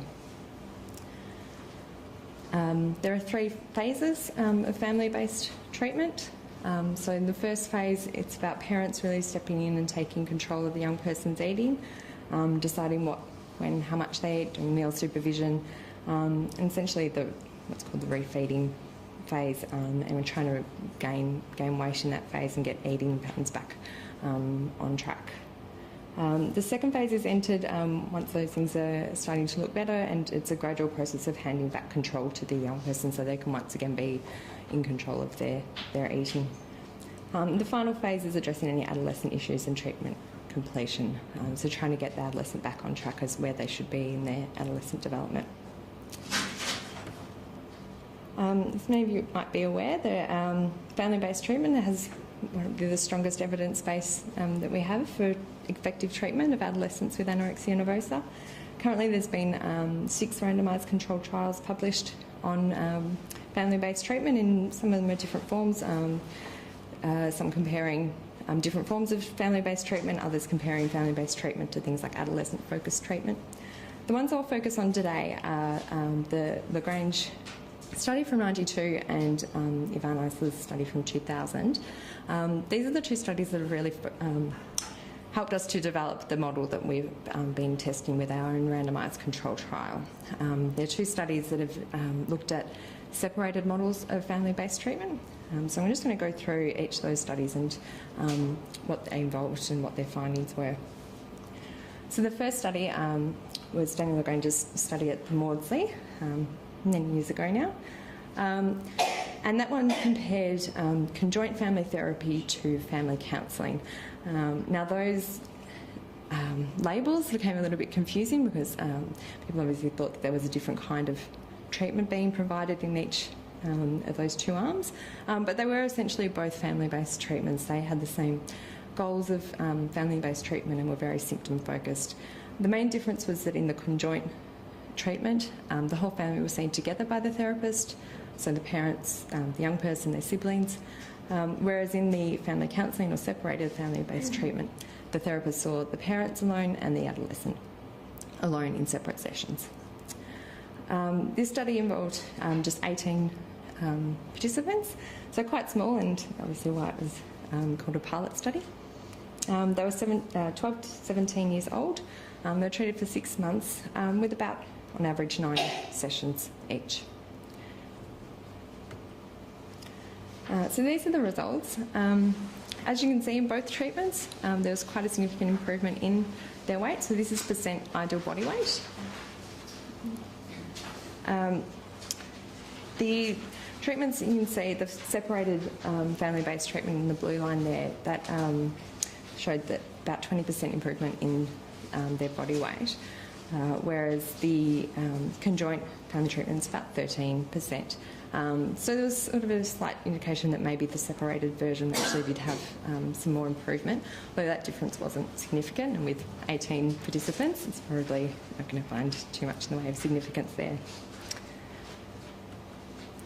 So this study went on to be developed further by Anorexia and still at the Maudsley Method. As Claire said, I'm Libby Hughes. I'm the Research Fellow for the Eating Disorders Program, which essentially means I coordinate the research program that we're doing, which includes mostly the randomised control trial. That's our largest study at the moment. We're also looking at some other research programs as well. So we're doing a study with siblings at the moment. We've been involved in a multi-site study on genetics as well. So there's a few other research programs that we're trying to get involved in as well, but the RCT is really our main focus and takes up most of our time. What are we talking about today?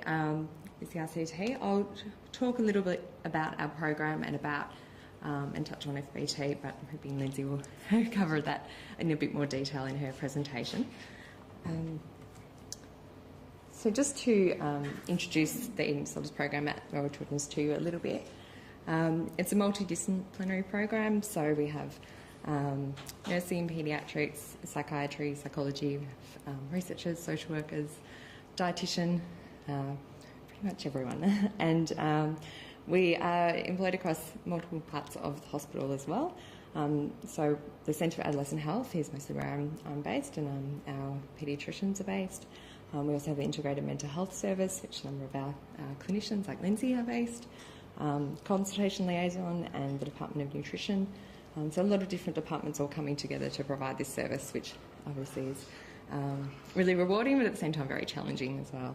And on top of that, we have other organisations involved. I myself am employed with the University of Melbourne, and we have employees from the Murdoch Children's Research Institute. Daniel LaGrange, of course, comes from the University of Chicago. And we've also had the involvement of Catherine Loeb from Mount Sinai Medical Centre, so she provides some of our clinical supervision as well.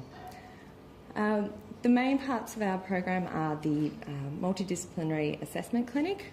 So this is a one-day assessment that we run once a week, assessing a family through the full day, so they complete a number of standardised clinical assessments with the research staff, and then complete assessments with the paediatrician, psychiatrist, dietitian, and one of the family therapists as well. So it's a long day assessment, and at the end it's addressing what the diagnosis is and where treatment is recommended from there. We have the inpatient unit, so 3 East, where people will be admitted if they're medically unstable, and of course our outpatient program. Now this is mostly a family-based treatment model that we work with for our outpatient treatment. As I'm hoping most of you are reasonably familiar with family-based treatment, so I'm not going to go into too much detail about what it is, and Lindsay can just talk a little bit more about it. But it's a manualised outpatient treatment program. It's primarily delivered by one of our mental health clinicians working with the family and supported by the multidisciplinary team. So they'll be working with a paediatrician as well, and our psychiatrist, Andrew Court, and using our dietitian as secondary consultation as well. Family-based treatment has a number of key principles. The ones that I've mainly highlighted here are that it's one of the key ones being that no one's to blame for the development of the eating disorder. It's not a family-based treatment because we think there's some cause in the family that's led to the development of the disorder, and we're trying to fix it in some way. Hospital. And we had, again, 2 treatments, the conjoint family therapy and the separated family therapy. And again, very similar to what I just described, so the conjoint family therapy being FPT provided to the whole family together by the therapist, and the separated being the therapist seeing the parents for a time and then seeing the young person in a separate session. This study involved 40 participants, 11 to 17-year-old. They were treated for up to 12 months and received around 16 sessions in each one. Just going to focus on that first couple of bars first of all. So this is looking at the percent of patients who had good or intermediate outcome based on the Morgan-Russell criteria.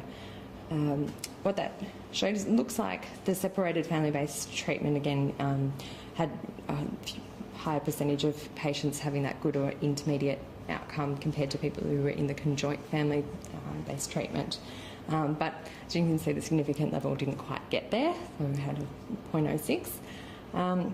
Once the 2 groups were looked further at in terms of the level of expressed emotion or level of criticism in the family, particularly from parents, then a bit more of a striking difference came out.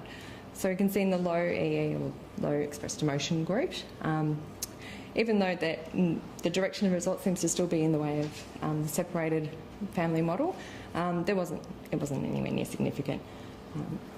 But looking at the high expressed emotion or high criticism group, the separated family model seems to be clearly much higher and is at a 0.05, which you would consider significant. Of course, we're still talking about small numbers, and especially once you're dividing down into the high and low expressed emotion groups, still talking about small numbers there.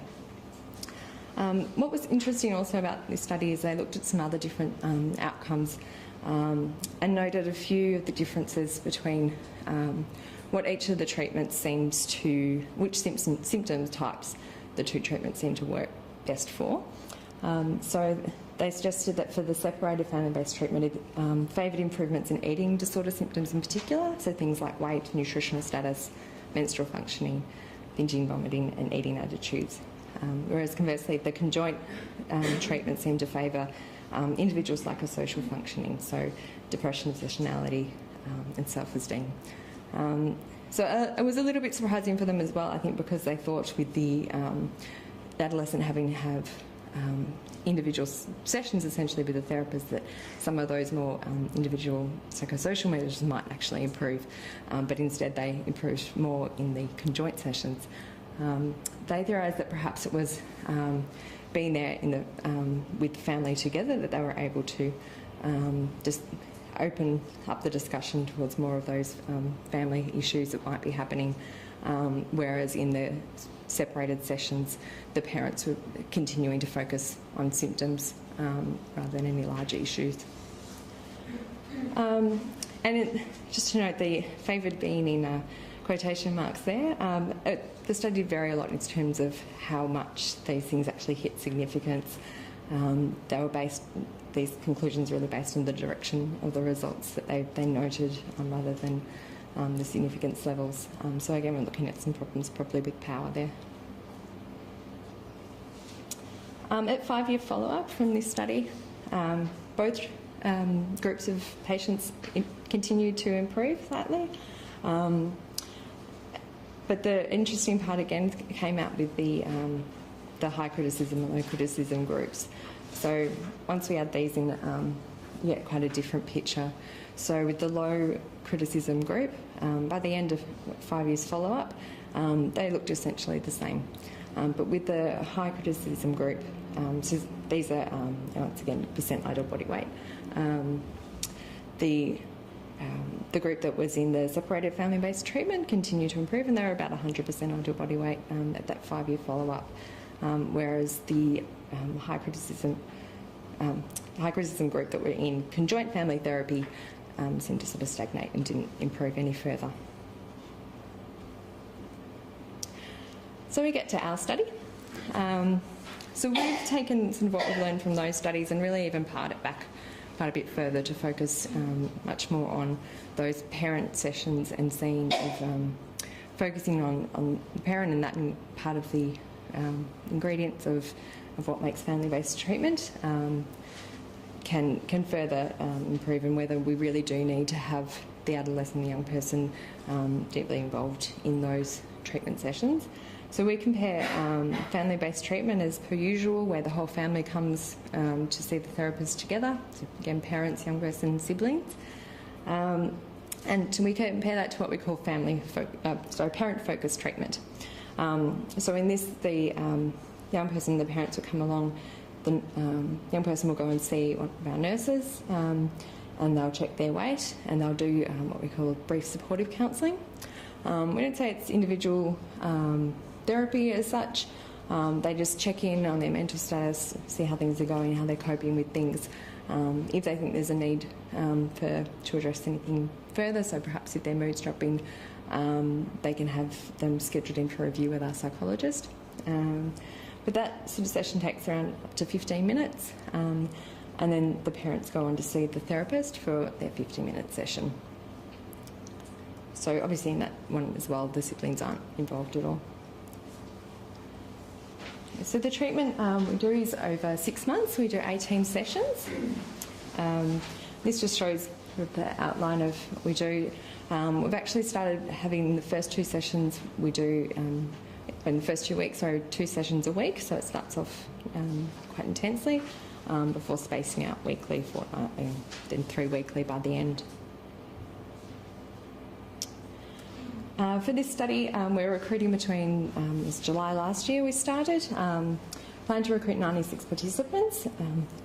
We'd estimated that we would have a recruitment rate of about 2 a month, which would bring us to June 2014 for the end of recruitment phase. We've actually been ahead of schedule, which is nice and a bit surprising sometimes.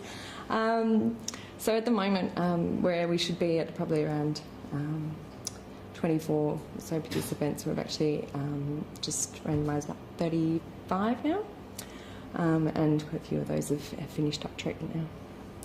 So it's good to ahead of schedule, but lots of work for us. I'll just go briefly through the inclusion-exclusion criteria. So we're seeing 12 to 18-year-olds. They have to be living with at least one parent or guardian, meet DSM criteria for anorexia nervosa, and we just exclude the amenorrhea criteria based on the fact that it's just been found so often to be quite an unreliable predictor, and will of course be dropped in the DSM-5. And we also include EDNOS, and so typically these are people who don't meet the weight criteria for the 85% of ideal body weight. So we include up to 90% ideal body weight. For very tall adolescents, we do allow even a little bit higher than that, but essentially most of our participants have to be under 90% of ideal body weight to enter the study. The family, of course, has to be available for the 6 months of treatment. We also have a number of exclusion criteria. I won't go through all of those, quite standard, I think. We'll go through is how some people come in to be in our study. So most of these come through our assessment clinics, what I described earlier, our one-day assessment clinic that we run each week. At the end of that, if they're eligible to take part, we'll tell them about the study, and if they refuse, they can go on to treatment as usual, which actually looks pretty much exactly the same as what I've described to you. So they can still do the parent-focused treatment if that's what they would like to do, and they'll receive 6 months of treatment. If they're ineligible, it's the same again. They can just have treatment as usual that way. once they're eligible and they're consented to take part, then we randomise them to one of the 2 treatment models. We do that randomisation, it's stratified by severity, and our severity categories are for high and low, with high being for patients who are under 80% of ideal body weight, have been ill for more than 12 months and have a comorbid diagnosis as well. We have a number of assessment points along the way. So the assessment clinic that people come along to, that forms our baseline assessment. Occasionally we'll have people as well who present, not through the assessment clinic, but they'll have appeared on our inpatient ward, and we can do their baseline assessments while they're an inpatient. We do a mid-treatment assessment at the 3-month mark and then one at the end of treatment, and we'll also be doing 6 and 12-month follow-ups.